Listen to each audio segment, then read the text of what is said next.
તાપમાન ઘટવાની આગાહી છે તો બીજી તરફ પ્રી મોન્સૂન એક્ટિવિટીને લઈને પણ અંબાલાલ પટેલે આગાહી કરી છે। 19 મેથી 24 મે દરમિયાન પ્રી મોન્સૂન એક્ટિવિટીનો વરસાદ થઈ શકે છે। દક્ષિણ ગુજરાતના ભાગોમાં 2 ઇંચથી વધુ વરસાદ થાય તેવી શક્યતા અંબાલાલ પટેલની। સૌરાષ્ટ્રથી લઈ મધ્ય ગુજરાતમાં વરસાદની શક્યતા। બંગાળની ખાડી અને અરબી સમુદ્રના ભેજના કારણે વરસાદ થઈ શકે છે। ગાજવીજ સાથે કેટલાક ભાગોમાં વરસાદ થાય તેવી શક્યતા વ્યક્ત કરવામાં આવી।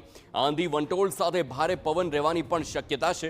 આંચકાના પવન અને તેની ગતિ 35 થી 40 કિલોમીટર રહે તેવી પણ આગાહી। દક્ષિણ ગુજરાતના ભાગોમાં 50 mm જેવો પ્રી મોન્સૂન એક્ટિવિટીનો વરસાદ થવાની શક્યતા ગણી શકાય અને દક્ષિણ સૌરાષ્ટ્રના ભાગોમાં 1 ઇંચ કે ત્યાંથી ઓછો કે ત્યાંથી વધારે ખંડ વરસાદ થવાની શક્યતા રહે। પશ્ચિમ સૌરાષ્ટ્રના ભાગોમાં પણ પ્રી મોન્સૂન એક્ટિવિટીનો વરસાદ થવાની શક્યતા રહે। સૌરાષ્ટ્રના અન્ય ભાગોમાં પણ પ્રી મોન્સૂન એક્ટિવિટીનો વરસાદ થવાની શક્યતા રહે। આ ઉપરાંત બંગાળ ઉપસાગરના ભેજના કારણે અને અરબ સાગરના ભેજના કારણે પૂર્વ ગુજરાતના ભાગોમાં પ્રી મોન્સૂન એક્ટિવિટીનો વરસાદ થવાની શક્યતા રહે। તો ચોમાસાને લઈને પણ અંબાલાલ પટેલનું અનુમાન છે અલ નીનો હોવા છતાં રાજ્યમાં ચોમાસું સારું રહેવાનું અનુમાન છે।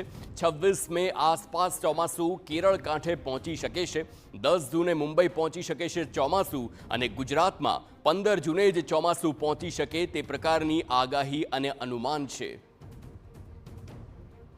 ચોમાસાની અસર તારીખ 8થી દરિયામાં પવન બદલાતા 15 જૂન આસપાસ ચોમાસાની દસ્તક થઈ શકે છે, પરંતુ તારીખ 23 જૂન બાદ સારું ચોમાસું આવવાની શક્યતા રહેશે।